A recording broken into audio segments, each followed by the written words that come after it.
Baiklah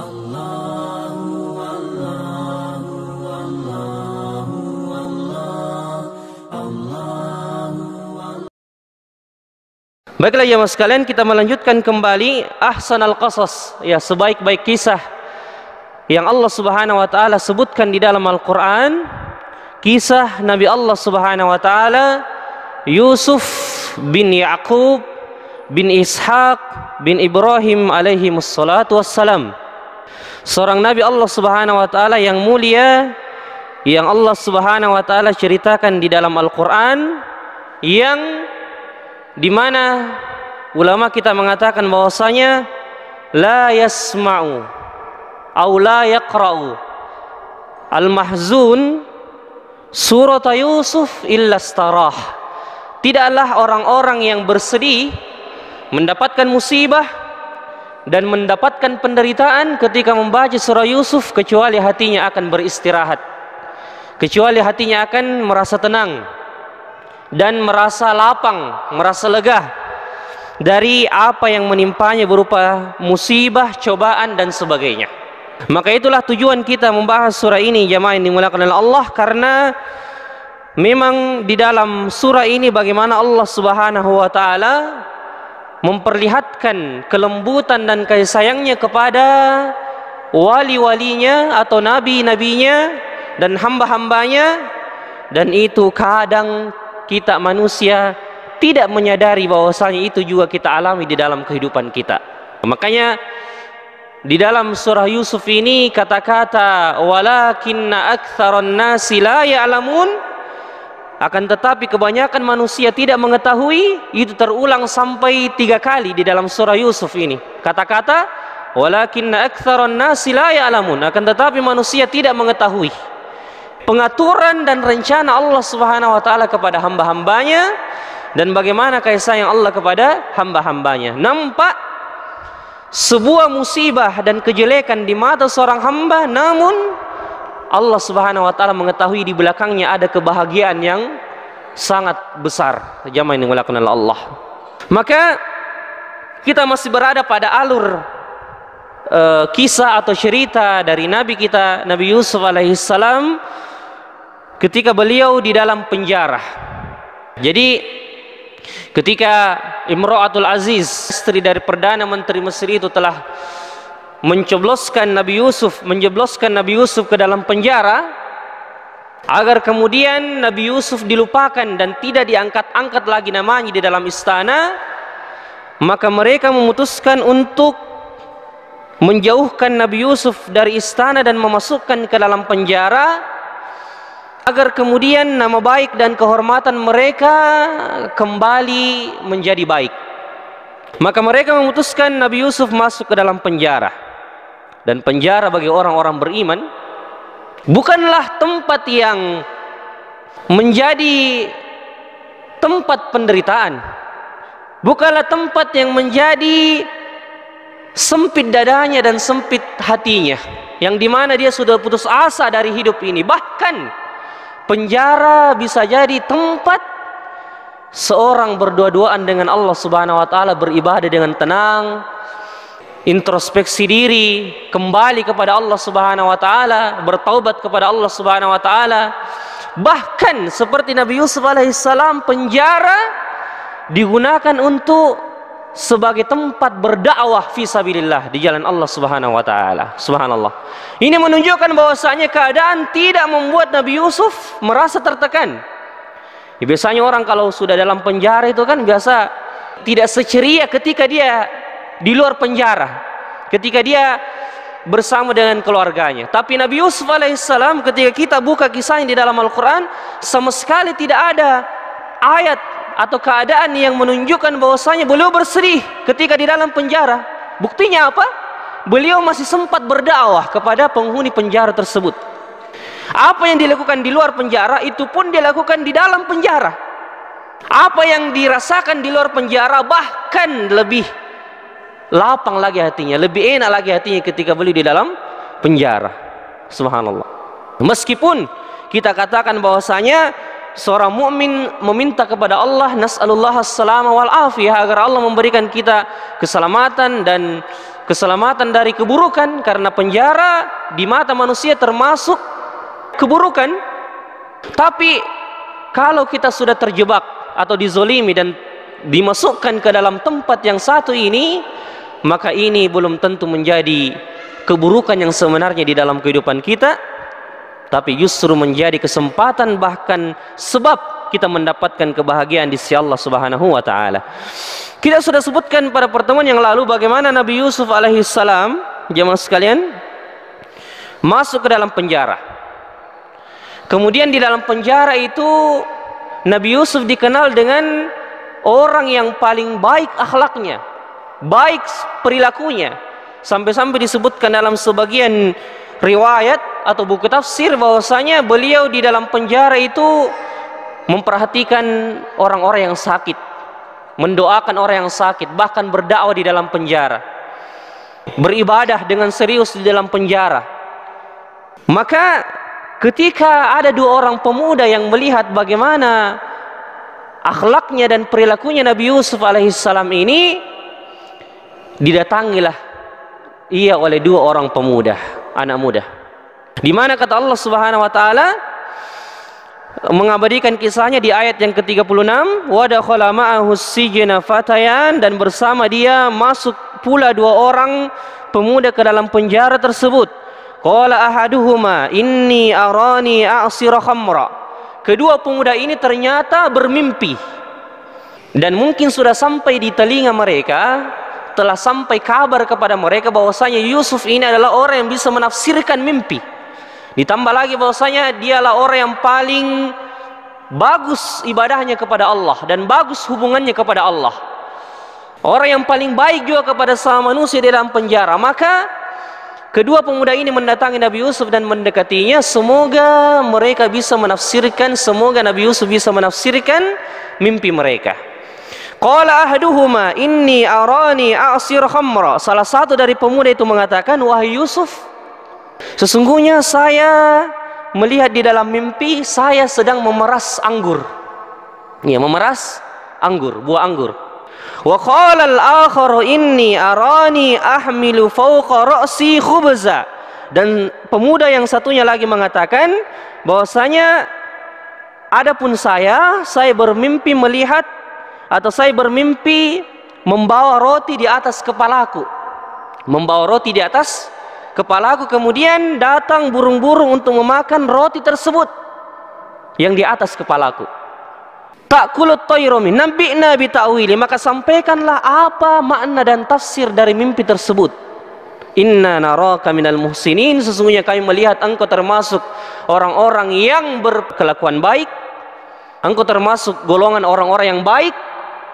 Apakah Nabi Yusuf langsung menjawab pertanyaan dan menafsirkan kedua mimpi pemuda ini?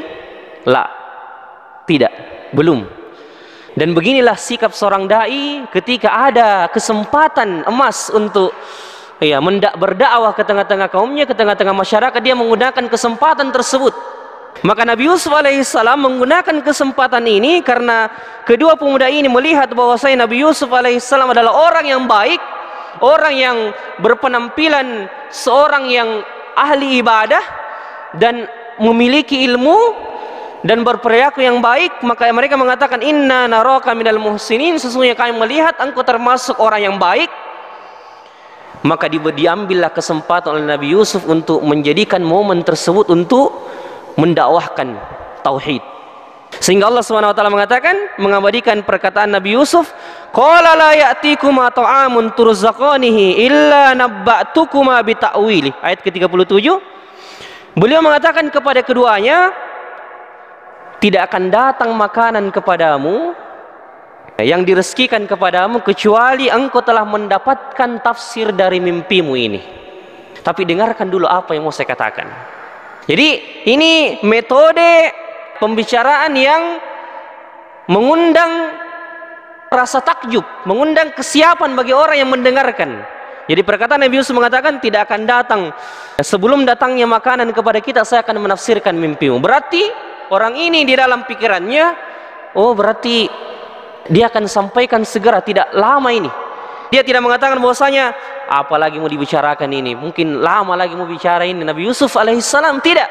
Tapi dia mengatakan, saya akan sampaikan ya tafsir dari mimpi kalian sebelum makanan datang kepada kita. Karena mungkin waktu itu sudah dekat jam makan, maka Nabi Yusuf menggunakan detik-detik dan menit-menit tersebut untuk menyampaikan kalimat tauhid.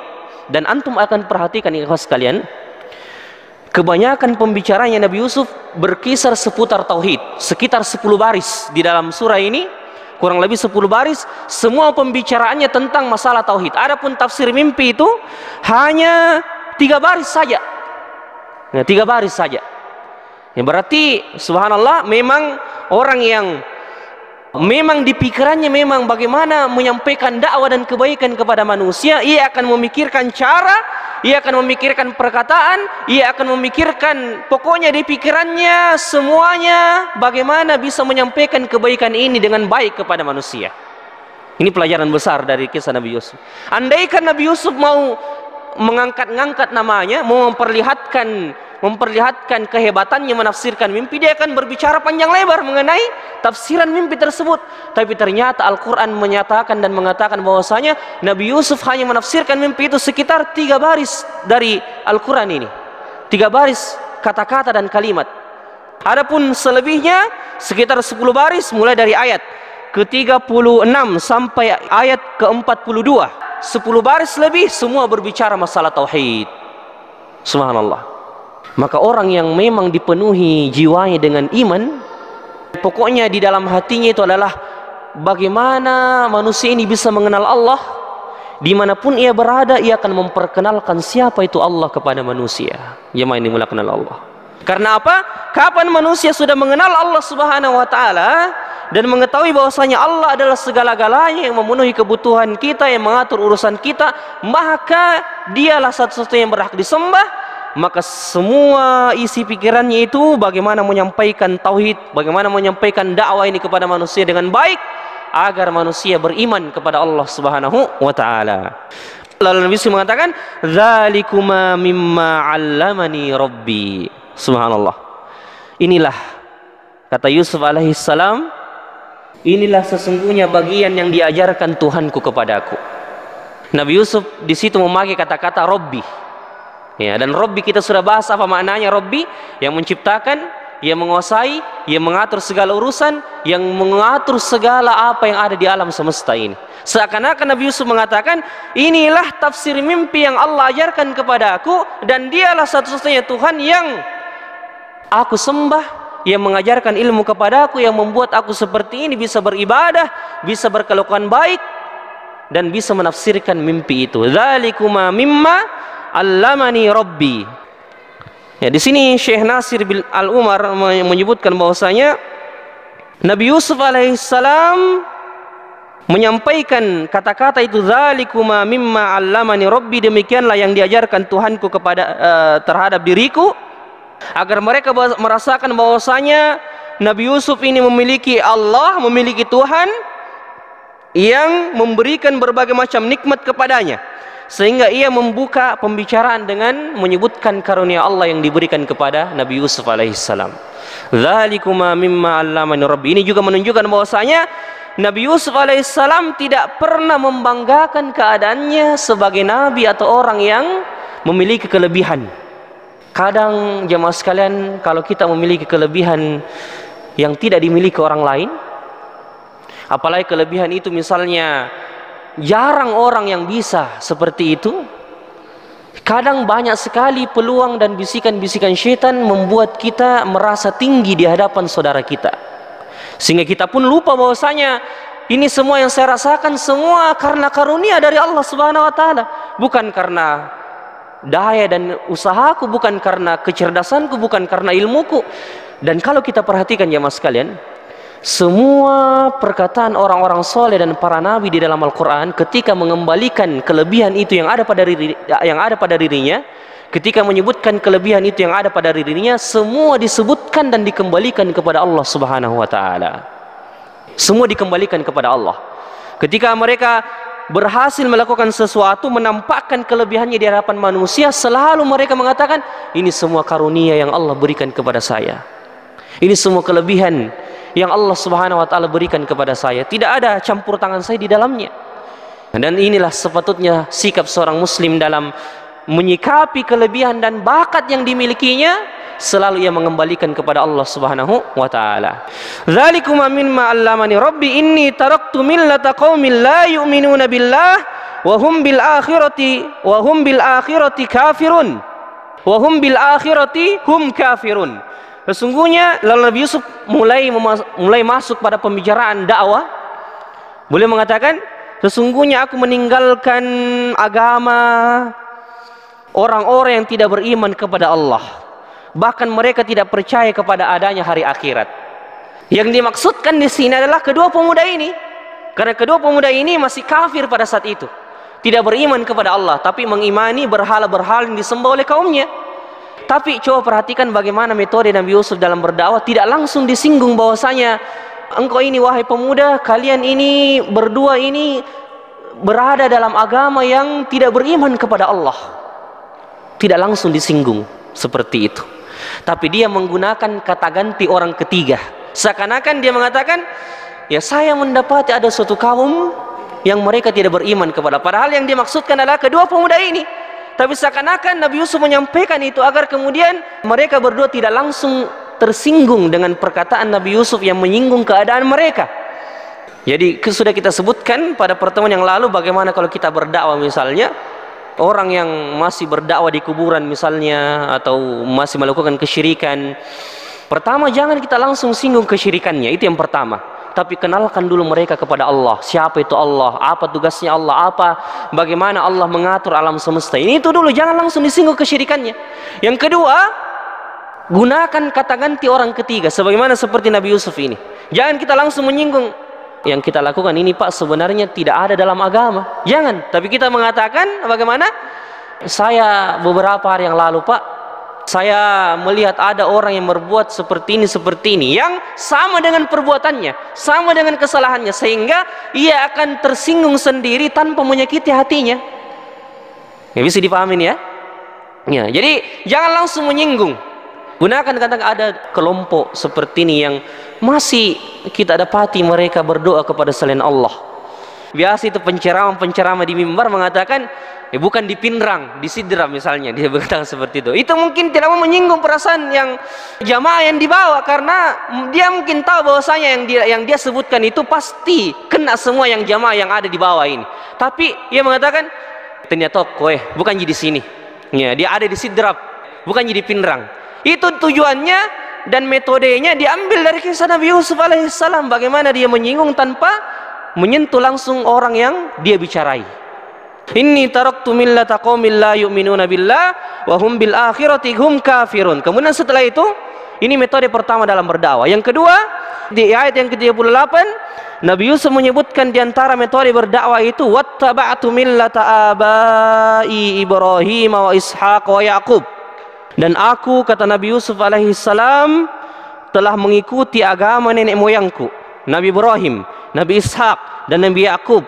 Tidak pantas bagi kami para nabi menyekutukan sesuatu apapun dengan Allah. Itu adalah karunia Allah kepada kami dan kepada sebagian manusia. Akan tetapi manusia tidak pandai mensyukuri nikmat Allah Subhanahu wa taala. Subhanallah. Di sini Syekh mengatakan bahwasanya Nabi Yusuf alaihissalam mengangkat nama kakeknya. Sesungguhnya aku mengikuti agama nenek moyangku Ibrahim, Ishak, dan bapaknya Nabi Yaqub alaihissalam. Bukan berarti Nabi Yusuf berbangga dengan bapak-bapak dan kakek-kakeknya, tapi ini metode untuk mengingatkan orang tersebut bahwasanya Nabi Yusuf bukan berada pada agama yang baru, bukan berada pada sesuatu yang baru, tapi sudah ada sejak zaman Nabi Ibrahim alaihissalam. Apalagi di zaman mereka ini orang-orang yang berada di zaman Nabi Yusuf tentunya sudah mengenal Nabi Ibrahim alaihissalam, sudah mengenal siapa itu Nabi Ibrahim. Makanya di antara metode berdakwah, ketika kita menyampaikan kebaikan kepada manusia, tidak apa-apa kita sebut bahwasanya ya apa yang saya sampaikan ini beberapa hari yang lalu juga disampaikan oleh ustadz ini misalnya, atau kiai ini sama. Atau lebih bagus kalau kita mengatakan apa yang saya sampaikan ini bukan sebenarnya baru yang saya pelajari, tapi sudah coba kita cek di fatwa MUI misalnya. kita pakai nama lembaga misalnya, itu mengundang orang untuk ya menyambut kebaikan itu. Ya tidak apa-apa. Alhamdulillah saya bahkan tidak apa-apa dia mengatakan, alhamdulillah ya saya sudah belajar dengan ustadz ini selama 2-3 tahun. Ustadz yang mereka kenal misalnya, atau guru kiai yang mereka kenal. Saya ada orang sudah belajar sama Andre Gurutta Kiai Yambo Dalle, tidak apa-apa dia menyebutkan bahwasanya saya dulu, meskipun dia supirnya misalnya, saya dulu pernah supirnya Kiai Haji Modalle. Saya kalau selalu berangkat antar beliau, selalu saya dengar faedah-faedah dari beliau. Nah, ini yang menyambut, ini trik, cara agar kemudian manusia itu bisa mendengarkan apa yang kita sampaikan. Dan tidak mengapa kita sebutkan nama orang-orang yang mereka anggap dimuliakan. Ya, yang penting yang kita berbohong bahwasanya saya ini ya, muridnya ini, padahal bukan.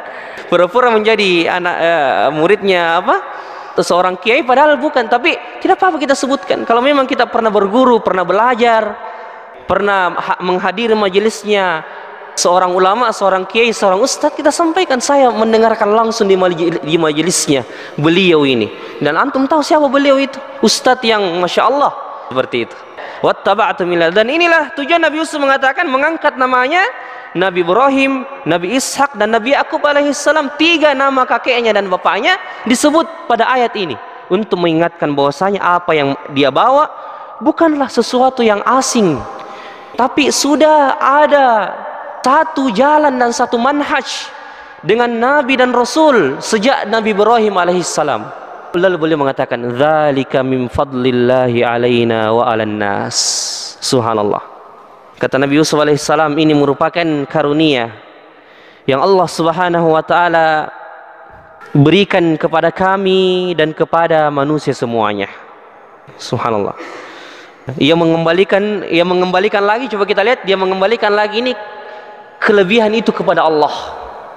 Apa yang dia rasakan berupa iman, apa yang dia rasakan, apa yang dia berada di atasnya sekarang berupa agama yang lurus, nikmat iman, nikmat agama, sampai pada nikmat yang paling besar ini beliau sama sekali tidak membanggakan dirinya dan mengatakan, saya sudah berada pada agama yang paling lurus, sedangkan sekalian berada pada kekafiran. Bahkan di ayat selanjutnya nanti kita akan sebutkan bagaimana Nabi Yusuf seakan-akan mengatakan sesuatu yang membuat perasaan orang yang dibicara itu sama keadaannya dengan Nabi Yusuf alaihissalam. Ya, sebentar kita akan sebutkan. Dzalika min fadlillahi alaina wa 'alan nas. Di sini disebutkan an Qatadah fi qoulihi ta'ala dzalika min fadli alaina wa 'alan nas. Berkata salah seorang ulama tafsir di kalangan tabi'in bernama Qatadah mengatakan, mengomentari firman Allah Subhanahu wa taala yang dikatakan Nabi Yusuf, "Dzalika min fadlillahi alaina wa 'alan nas." Demikianlah karunia Allah kepada kami dan kepada manusia. Beliau mengatakan, "Innal mu'mina la yashkuru ma bihi min ni'matillah wa yashkuru ma fin nasi min ni'matillah." Subhanallah. Sesungguhnya seorang mukmin, kata beliau, ia mensyukuri apa yang ada pada dirinya yang diberikan oleh Allah Subhanahu wa taala berupa nikmat dan pemberian, dan dia juga mensyukuri nikmat yang telah dirasakan manusia yang lain. Jadi ketika dia mengatakan, alhamdulillah saya masya Allah telah diberikan kemudahan untuk belajar agama misalnya, dan juga alhamdulillah saudara saya itu dimudahkan juga untuk belajar agama seperti dengan saya. Ya, misalnya saya mengatakan, alhamdulillah saya diberikan kemudahan untuk belajar agama sejak beberapa tahun yang lalu, dan teman-teman saya juga di komunitas pemuda hijrah Pinrang misalnya sudah diberikan juga keutamaan dan kelebihan seperti itu beberapa tahun yang lalu. Seorang mukmin menyebutkan nikmat Allah kepada dirinya dan menyebutkan nikmat Allah juga kepada yang dirasakan oleh manusia, agar kemudian kesyukuran nikmat yang dia rasakan bukan hanya dirinya, bukan hanya ia merasakan bahwasanya hanya dia yang merasakan nikmat Allah itu, tapi dia juga menyebutkan nikmat Allah yang telah dirasakan manusia, agar kemudian semakin sempurna ucapan rasa syukurnya dan penyebutan nikmatnya kepada Allah Subhanahu wa taala. Subhanallah. Jadi begitulah seorang mukmin jemaah sekalian, menyebutkan nikmat yang ada pada dirinya dan menyebutkan nikmat juga yang dirasakan orang lain. kepada manusia. Dia sebutkan juga kepada manusia. Zalika min fadlillahi alaina, demikianlah keutamaan yang Allah berikan kepada kami dan kepada manusia. Walakinna aktsaran nasi la yashkurun, akan tetapi manusia tidak pandai mensyukuri nikmat Allah Subhanahu wa taala. Akan tetapi manusia kebanyakan tidak pandai mensyukuri nikmat Allah Subhanahu wa taala. Kemudian ya mas sekalian, setelah itu Nabi Yusuf alaihissalam mengatakan, ya sahibai sijin, masih dalam pembicaraan masalah dakwah kepada tauhid, ya sahibai sijin. Pertama Nabi Yusuf mengatakan, ini diantara berapa sudah metode berdakwah? 1, 2, 3 ya. Ini sudah yang ketiga. Yang keempat, beliau mengatakan, ya sahibai sijin, wahai kedua saudaraku penghuni penjara. Kata-kata sahib di dalam bahasa Arab menunjukkan kedekatan. Sama dengan, makanya kata-kata sahabat ya, diserap ke dalam bahasa Indonesia itu diambil dari bahasa Arab sahib. Artinya sahib menunjukkan bahwasanya kedekatan antara orang yang satu dengan orang yang kedua. Nabi Yusuf seakan-akan mengatakan, ya sahibai sijin, wahai saudaraku yang satu penderitaan denganku di dalam penjara. Sebelum dia berdakwah, sebelum dia menyampaikan lagi dakwah tauhid, dia seakan-akan menyampaikan kepada saudaranya ini bahwasanya kita satu rasa, satu penderitaan, agar kemudian apa yang disampaikan oleh Nabi Yusuf alaihissalam itu juga masuk ke dalam hatinya. Kita sama-sama ji. Tidak pernah Nabi Yusuf di dalam dakwahnya ini mengatakan, saya adalah Nabi Allah Subhanahu wa taala yang telah diberikan kelebihan. Ya, dan saya telah diberikan kelebihan menafsirkan mimpi. Dan saya memiliki kelebihan ini, kelebihan ini, kelebihan ini. Tidak. Tapi dia seakan-akan meratakan keadaannya dengan keadaan penghuni penjara itu, sehingga dia mengatakan, ya sahibai sijin, seakan-akan dia mengatakan, wahai kedua orang yang satu penderitaan dengan saya. Subhanallah. Kan kalau kita mengatakan saudara-saudaraku seperjuangan misalnya, saudara-saudaraku seiman, kan itu orang-orang pasti pendengarannya itu, wah, dianggap kita ini satu rasa dengan dia, ya, satu tubuh dengannya, satu bagian bersamanya, ya. Maka dia juga dia memposisikan dirinya bukan sebagai seorang nabi ketika berdakwah, tapi sebagai penghuni penjara. Luar biasa kan? Dia tidak pernah menunjukkan bahwasanya dia adalah orang yang memiliki kenabian, memiliki kelebihan, tapi dia meratakan posisinya, menyamakan posisinya bahwasanya saya juga sama seperti kalian, satu penderitaan. Nah, subhanallah. Maka orang kalau menyampaikan metode dakwah seperti ini, ya satu rasa, ya dengan orang yang disampaikan dakwah tersebut, orang itu pasti akan lebih fokus terhadap apa yang akan disampaikannya. Jemaah yang dimuliakan oleh Allah. Ya sahibai sijin, wahai saudaraku yang satu rasa, satu penderitaan dengan aku di dalam penjara. Beliau mengatakan, arbabun mutafarriquna khairun amillahul wahidul qahar. Wahai saudaraku penghuni penjara yang satu rasa denganku dengan di dalam penjara ini, saya ingin bertanya kepadamu, arbabun mutafarriquna khairun amillahul wahidul qahar, apakah Tuhan-Tuhan yang bermacam-macam banyak disembah itu lebih baik daripada Allah yang maha satu, yang maha menguasai semua makhluk dan alam semesta ini? Mana yang lebih baik? Jadi Nabi Yusuf tidak langsung mengatakan sembahlah Allah yang maha esa, tapi dia buka dulu pikirannya ini orang. Jadi kalau diantara metode berdakwah jemaah sekalian, jangan langsung disampaikan inti pembicaraan, tapi diajak dulu berdiskusi. Kira-kira Pak, kalau saya dengan kita berdoa di kuburan ini, berdoa sama penghuni kubur ini, kira-kira, nah dengarkah kira-kira pembicaraan tadi? Seperti itu. Ya, apakah dia dengar pembicaraan kita atau tidak? Tidak mungkin, karena sudah mati orangnya. Lalu kita mengatakan, kalaupun dia mendengar, saya tanya Ki, apakah dia bisa mengabulkan permohonan tak sekarang juga? Jadi tidak mungkin dia bangkit dari kubur. Lalu kenapa kita minta kepadanya?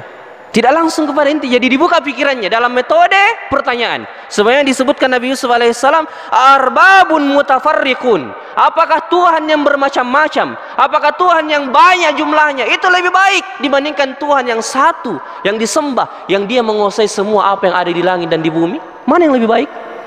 Maka di sini subhanallah, ketika Syekh Nasir bin Umar mengomentari perkataan Nabi Yusuf alaihissalam ini, jamaah yang dimuliakan oleh Allah, ya, beliau mengatakan Nabi Yusuf menyampaikan logika seperti ini karena bayangkan, walau kanat arbaban mutafarriqah lam tana an yakuna ahaduha mustaqillan bi khalqil alam.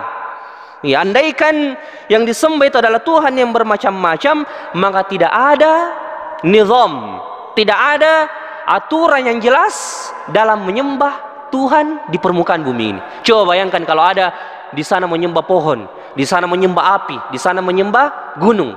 Mana orang bingung, mana yang paling benar di antara Tuhan-Tuhan ini? Kan seperti itu. Ya, mana yang paling benar? Idlau istaqalla lakana ar-rabbu wahidan lil alam wa mutana an yakuna ahaduhuma musyarikan lil akhar muawinan lahu. Dan andaikan Tuhan yang disembah di permukaan ini banyak, maka tentunya salah satunya pasti berada di atas yang lain dan saling mencari kompetisi bagaimana di antara Tuhan-Tuhan ini yang paling di atas daripada Tuhan-Tuhan yang lain. Dan kemudian juga kalau Tuhan yang disembah di permukaan ini banyak, berarti itu menunjukkan Tuhan yang satu butuh kepada Tuhan yang lain. Karena tidak mungkin alam ini tercipta begitu saja. Tidak mungkin alam ini tercipta begitu saja. Kalau kita mengatakan Tuhan yang menciptakan langit dan bumi ini banyak jumlahnya, berarti sama saja kalau kita mengatakan berarti Tuhan yang satu dengan Tuhan yang lain bekerja sama untuk menciptakan langit dan bumi. Dan itu tidak ada pada sifat ketuhanan. Tidak ada pada sifat ketuhanan. Karena sifat ketuhanan itu dia tidak butuh dengan sekutu dan tidak butuh bantuan siapapun. Makanya Allah mengatakan, Qul huwallahu ahad. Katakanlah dialah Allah yang Maha Esa, Maha Satu, Allahus Samad, yang bergantung kepadanya semua manusia dan makhluk. Dan Allah mengatakan lam yalid walam yulad, dan dia tidak beranak dan tidak pula diperanakkan. Karena andaikan Allah beranak, andaikan Allah melahirkan, berarti Allah butuh terhadap anak dan butuh terhadap bantuan dari manusia dan makhluk. Makanya Allah Subhanahu wa taala sangat kafirlah, sangat murka orang, sangat dimurkai orang yang mengatakan Allah memiliki anak. Karena sama saja kalau mereka mengatakan Allah memiliki anak, sama saja kalau ia menuduh bahwasanya Allah tidak sempurna dalam penciptaannya. Allah butuh kepada makhluknya, Allah butuh kepada bantuan dari apa yang diciptakannya. Tapi kalau kita mengatakan lam yalid walam yulad, Allah itu Maha Satu, tidak beranak dan tidak pula diperanak, berarti Allah di atas dari segala-galanya. Allah di atas dari segala-galanya. Arbabu mutafarriquna khairun amillahul wahidul qahar. Subhanallah, Nabi Yusuf tidak mengatakan apakah Tuhan yang bermacam-macam itu lebih baik dibandingkan dengan Allah. Tidak sampai di situ. Tapi Nabi Yusuf menggunakan dua nama Allah yang paling mulia yang menunjukkan bahwasanya Allah adalah di atas segala-galanya. Nabi Yusuf mengatakan amillahul wahid, apakah yang lebih baik adalah Allah yang Maha Satu dan Al-Qahhar yang menguasai makhluk di atas segala-galanya. Al-Qahhar. Di sini disebutkan dalam faedah ini bahwasanya ya, Nabi Yusuf dalam mengatakan perkataan demikian menunjukkan bahwasanya Nabi Yusuf menggunakan nama-nama Allah Subhanahu wa taala pada hal tersebut. Ini menunjukkan bahwasanya Nabi Yusuf betul-betul mengingatkan bahwasanya apa yang mereka sampaikan, apa yang mereka berada di dalamnya itu betul-betul berada pada kebatilan. Nabi Yusuf ketika mengatakan apakah Tuhan yang bermacam-macam lebih baik daripada Allah yang Maha Satu dan Maha Menguasai. Pertama, Nabi Yusuf, di antara kelebihan kata-kata Nabi Yusuf ini, bahwasanya ia seakan-akan Nabi Yusuf mengatakan bahwasanya Allah adalah segala-galanya, Maha sempurna dengan sifat dan nama-namanya. Dialah yang memberikan nikmat kepada manusia, yang berhak disembah. Kemudian yang kedua, annahul wahidul mutafarridu bi kulli sifati kamalihi, dan Allah itu Maha Satu, yang dialah satu-satunya yang memiliki kesempurnaan, dan dialah yang memiliki satu-satunya yang memiliki keagungan dan kemuliaan, yang tidak ada sekutu baginya dari segala perbuatan-perbuatan yang dia lakukan. Yang ketiga, annahul qahharu likulli syai'. Allah Subhanahu wa taala Maha Qahhar, Maha menguasai ya semua sesuatu. Semua yang ada di alam atas maupun alam yang di bawah, kulluhum makhuruna bi qudratihi. Semua di bawah kekuasaan, di bawah perintah dan ketundukan kepada Allah Subhanahu wa taala. Mutadzalliluna li izzatihi wa jabarutihi. Mereka semua merendah dan merasa hina di hadapan keperkasaan dan kemahakuasaan Allah Subhanahu wa taala. Famin hadhihi sifatuhul azimah. Dan ketika disebutkan sifat-sifat Allah dan nama-nama Allah yang mulia ini, la tambagil ibadatu illa lahu wahdah, maka tidak pantaslah ketika ibadah dipersembahkan kepada selainnya. Dialah satu-satunya yang berhak diberikan ibadah itu kepadanya.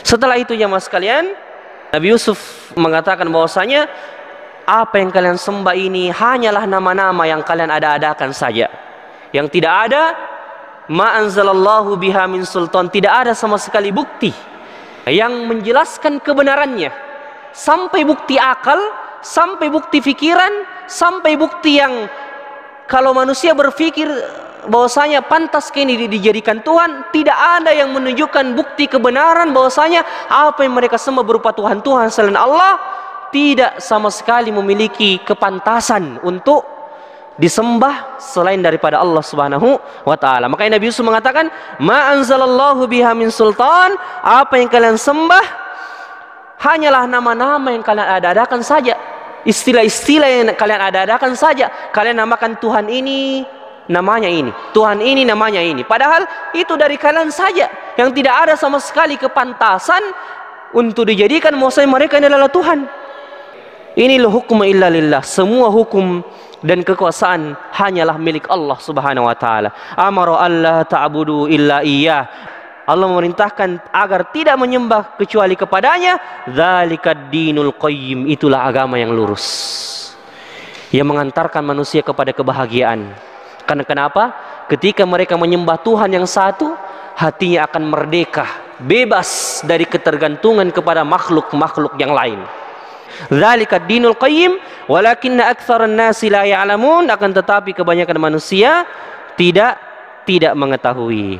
Dan ayat yang selanjutnya ini jemaah sekalian barulah ditafsirkan mimpi dari kedua pemuda tersebut, dan insyaallah kita akan sebutkan pada pertemuan yang akan datang. Subhanakallahumma rabbana wa bihamdik asyhadu an la ilaha illa anta astaghfiruka wa atubu ilaik.